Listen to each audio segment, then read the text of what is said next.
তাই গৌর শীতনাথ প্রেমানন্দে গৌর হরি হরি বল। আজ আমরা শ্রবণ করব পুত্রতা একাদশী ব্রত মাহাত্ম কথা। যুধিষ্ঠির বলেন, হে কৃষ্ণ, পৌষ মাসে শুক্লপক্ষে একাদশীর নাম কি, বিধি বা কি, কোন দেবতাই এই দিনে পূজিত হন? আপনি কার প্রতি সন্তুষ্ট হয়ে এই ব্রতফল প্রদান করেছিলেন? কৃপা করে আমাকে তা সবিস্তারে বলুন। শ্রীকৃষ্ণ বলিলেন, মহারাজ, এই একাদশী পুত্রদা নামে প্রসিদ্ধ, সর্বপাপ বিনাশিনী ও কামদা এই একাদশীর অধিষ্ঠিত দেবতা হল সিদ্ধিদাতা নারায়ণ।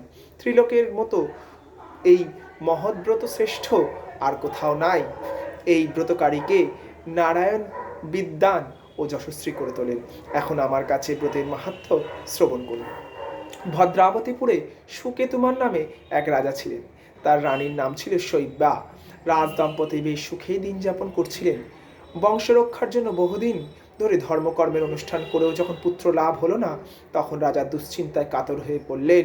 তাই সকল ঐশ্বর্যবান হয়েও পুত্রহীন রাজার মনে কোনো সুখ ছিল না। তিনি ভাবতেন, পুত্রহীনের জন্ম বৃথা ও গৃহশূন্য। পিতৃ দেব মনুষ্য লোকের কাছে যে ঋণ শাস্ত্রে উল্লেখ আছে, তা পুত্র বিনা পরিশোধ করা যায় না।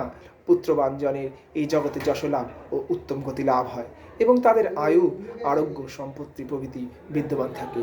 নানা দুশ্চিন্তাগ্রস্ত রাজা আত্মহত্যার জন্য ও স্থির করলেন এবং পরে বিচার করে দেখলেন আত্মহত্যা মহাপাপ। এর ফলে কেবলমাত্র দেহেরই বিনাশ হয়, কিন্তু পুত্রহীন তো দূর হবে না। তাই কয়েকদিন পর তিনি রাজা নিবিড় বনে গমন করলেন। বন ভ্রমণ করতে করতে দ্বিপ্রহর অতিক্রান্ত হলে রাজা ক্ষুধা তৃষ্ণায় অত্যন্ত কাতর হলেন। কাতর হয়ে এদিক ওদিক জল সন্ধান করতে লাগলেন। তিনি চক্রবাক, রাজহংস এবং নানা রকম মাছে পরিপূর্ণ একটি মনোরম সরোবর দেখতে পেলেন। সেখানে কিছু দূর গিয়ে দেখলেন সরোবরের নিকটে এক মুনিবরের আশ্রম। সেখানে উপস্থিত হলেন এবং সরোবরের তীরে মুনিবর বেদপাঠ করছেন শুনে সেখানে দণ্ডবত হয়ে তাদের শ্রীচরণে প্রণাম জানালেন। মুনিগণ জিজ্ঞাসা করিলেন, হে মহারাজ, আমরা আপনার প্রতি প্রসন্ন হইয়াছি। আপনার কি প্রার্থনা আমাদিগকে বলুন।